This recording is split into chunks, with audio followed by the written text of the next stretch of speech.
yn cneisog gwneud popeth yn ei gallu I gael rhyban ychwanegol i'w casgliad. Mae arddangoswyr Bridiau Pur Iseldir ac mae Gerald Roberts Field Fresh wedi gwneud rhestr fer nawr a dwi'n meddwl wedi cyhoeddi enillydd yn adran y Bridiau Iseldir. Suffolks, ia. Da iawn o. Mae yna par o Rylands da yna hefyd. So gwneud weld pwy sy'n ail wan.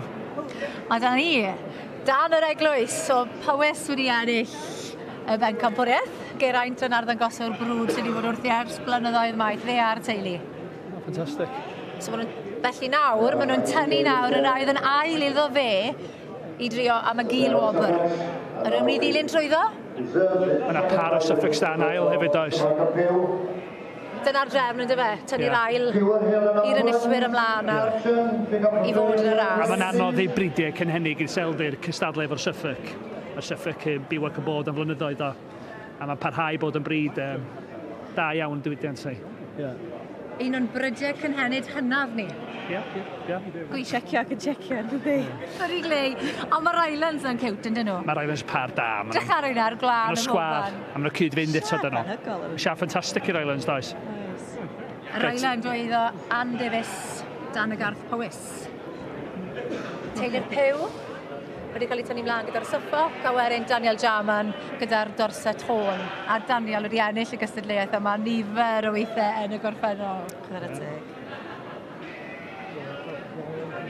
Beth mae fe am wneud? Mae teulu amser wan, mae gynno penderfyniad anodd wneud.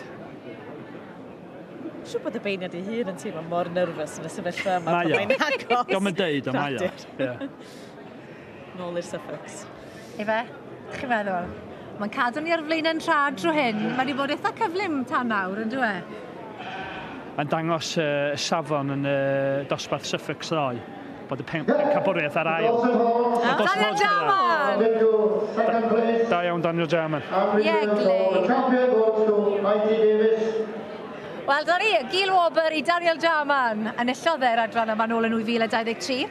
Ond, enillwyr fan hyn heddi yn adran Bridiau Iseldir yw dan yr eglwys. A fi'n gwybod bydd na ddathlu mowr y Geraint heno. Fe enillodd nhw gyda'r Suffolk yr adran yma nôl yn 2018 a hefyd nôl yn 2010. Maen nhw'n un o'r arddangoswyr sy'n dod ar peiri mwyaf i'r ffair yma bob blwyddyn, yn driw i'r ffair. Chwarae teg. A fi siŵr bod Brian I dad o amgylch y cylchryle yn cofleidio hefyd ac yn dathlu'n galed. Wel, Geraint, congratulations! Thank you very much, thank you. Yes. You work so hard in the fair every year, don't you? I try. It's, it's getting tougher every year because the competition's getting hotter. But it just gives us more encouragement to try harder next time. And you've trimmed so many pairs this time. Yeah. You've done something to your hand. How is your hand? Yeah, hand's better now. Yeah. No, it doesn't. It's getting older and it doesn't like the hard work anymore. So, but I think everyone I trimmed for's had a good day. So, yeah, it's been a good show. You're doing something right, honestly. Must be. Yeah. And Daddy's about to go somewhere, is he? I think he's gone back to the carcasses now. I think they're starting to sell them. So we've got a few carcasses as well. So. Thank you very much. Once again. Thank you. Thanks for your support of the fair every year. Thank you very much. Cheers. Diolch.